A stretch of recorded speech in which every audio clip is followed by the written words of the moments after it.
Okay, so today we're going to be continuing on with our reading. At this point, they've been in the raft, they've gone down the river, they found the sardine tin. As they've gone back home, then they're finally back to the den. Fred had gone off and found some pineapples, and they had just been eating the pineapples. So let's find out what's going to happen now. Our title is Abacaxi, so let's find out what's happening. The next morning, Fred startled awake with a handful of grass and moss in each hand. The nightmares were getting worse. He blinked, looked around. He wasn't in the den, but lying in the clearing near the pool. He had dreamt he heard his father weeping, which was ridiculous.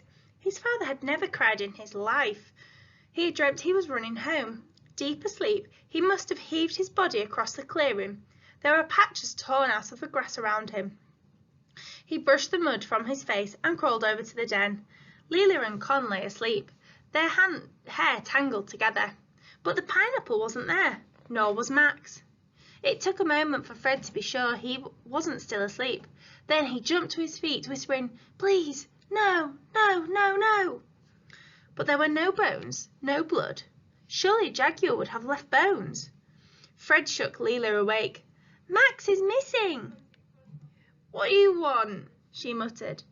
She tucked her knees up to her chin and battered him away. "I'm sleeping." "Max isn't here." "What?" Leela sat bolt upright. Her eyes still had sleep in the corners, and they were wild. "Max!" she called. She jumped to her feet, scrambling out of the den, tearing her skin on the thorns. "Max!"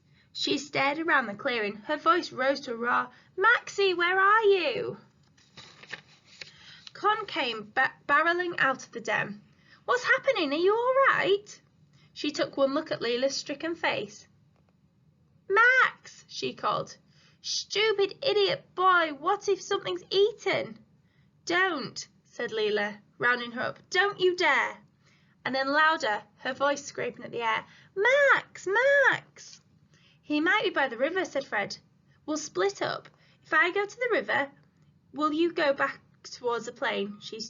Leela stumbled backwards, feeling dizzy with panic. One of the trees giggled. Max stepped out from behind a cedar at the edge of the clearing. "Boo!" he said. He wagged his arms and legs and tongue at them. "I've been awake for hours. I'm bored." "Max!" Leela's eyes were brick hard and ferocious. "You vile little person! If you ever do that again to me, I'll tell Papa when we get home, and he'll beat you with his shoe."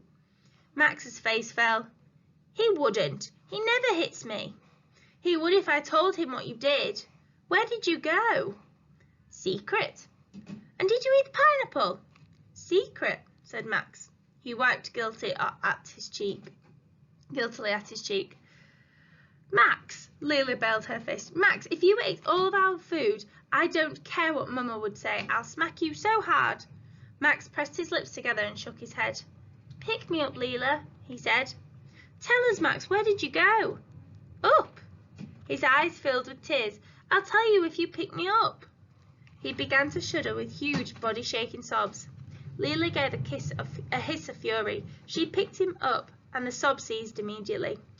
"You can't get your own way just by crying," said Con, her face tight. He smiled up at her. His face was clear of tears. "Yes, I can," he said. "Now tell me," Leela took hold of Max's chin. "Where did you go, and where is the pineapple? Did you steal it, or did you eat it all?" "No, I wanted to share it with some of the animals." "Which animal?" "The monkey thing." "Where?" "By the lava trees," said Max. He was pouting. "I didn't do anything wrong. He was hungry, and I was just being kind." Leela dropped Max on the floor. He gave a wail, but saw her face and stopped. "Show me," said Leela, "or I won't believe you." An unexpected excitement gripped Fred. Leela began to run, the other three following, down the path they had hacked towards the cluster of trees surrounding the trunk of the boys' lava trees. Max was tugged along by the hand, his legs pounding double time to keep up. "Slow down," he wailed. They passed the lava tree and moved out of the sunlight into the thick-growing tree. Suddenly Max stopped. "It's there." He pointed up at a low-hanging branch. "See, I wasn't lying." Above their heads rose a great flowering white tree. From one of the branches hung a small animal, unlike anything Fred had ever seen before. It was looking up with huge eyes at a vulture in the branches above its head. On the ground below it were 3 chunks of pineapple, untouched, and some distance away 2 more vultures crouched over the corpse of a larger version of the same animal. "Get away!" yelled Leela. She ran forwards, kicking at the birds. "Get away from it!" The 2 vultures on the ground took off, startled, but the vulture in the tree only ruffled its feathers. It was enormous, as broad as a Labrador around the middle, and its eyes watched the tiny animal hungrily. The animal on the branch let out a meow like a cat. It was a grey-brown with a cream face, a dog-like snout, and immense black eyes. Its arms were long and chicken bone thin, ended in curved claws. It was small enough to cup in your hands. Leela ran to the base of the tree, gripped the lowest branch, and scrabbled with her feet against the trunk. The vulture, feeling the tree shake, flapped its wings, cawed, and disappeared. Leela hauled herself into the branches. Her knees were shaking. Her breath was unusually loud. She sat on the branch where the animal was, perched, and began to scoot forward, both hands gripping tight. With quivering fingers, she unwound its legs from the branch and rewound them around her arm.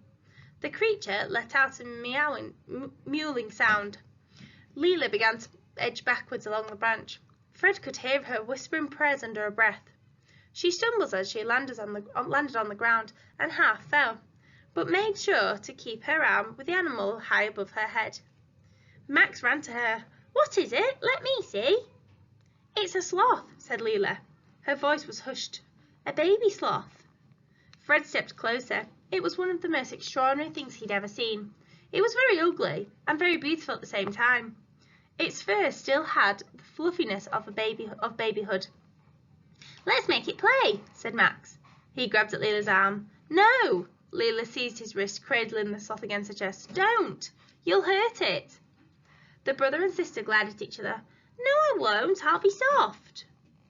"Maxie, you mustn't. It's terrified. It doesn't have a mother to protect it. See, it's shaking." "But I love it," Max said, dangerously close to tears. "But it doesn't need you to love it to death. It needs us to be slow. Come on, Maxie, let's take it back to the camp. You can bring the pineapple."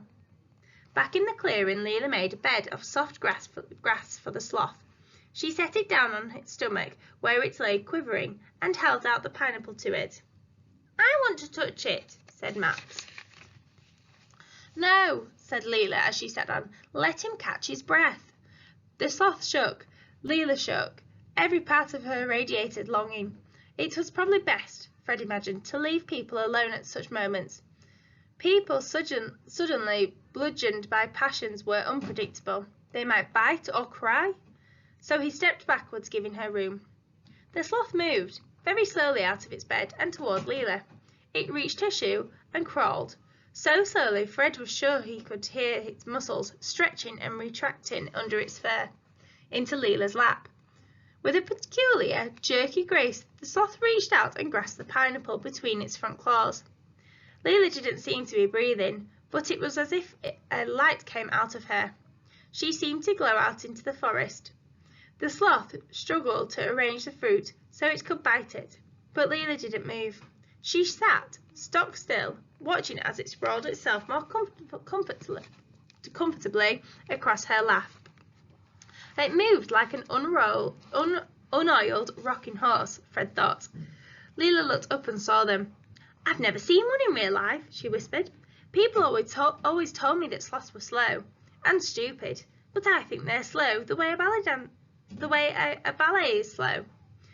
I can feel his heart. It's fast. It's a different rhythm, though." The sloth finished chewing at the pineapple. It crawled up Leela's arm and clung to her, up near her shoulder, resting its head just below her right ear. It made a little snoring noise, and Leela's hair ruffled. "He needs a name," said Com. "I've never named anything before," said Leela, her neck twisted to look at the sloth. He was trying, very slowly, to eat her earlobe. "You don't have pets?" asked Fred. It seemed strange for a person who was so clearly designed to live alongside living things. I was never allowed one.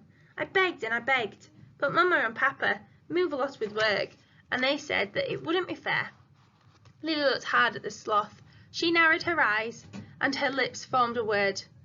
"What's his name?" asked Bats. "You have to tell us. It can't be a secret."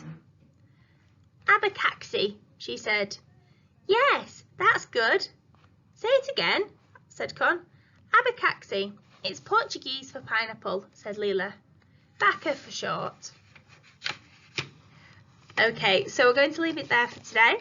Okay, our next chapter is looking at the monkeys and the bees. So we'll find out what's going to happen next and what animals we're going to come across in our next chapter.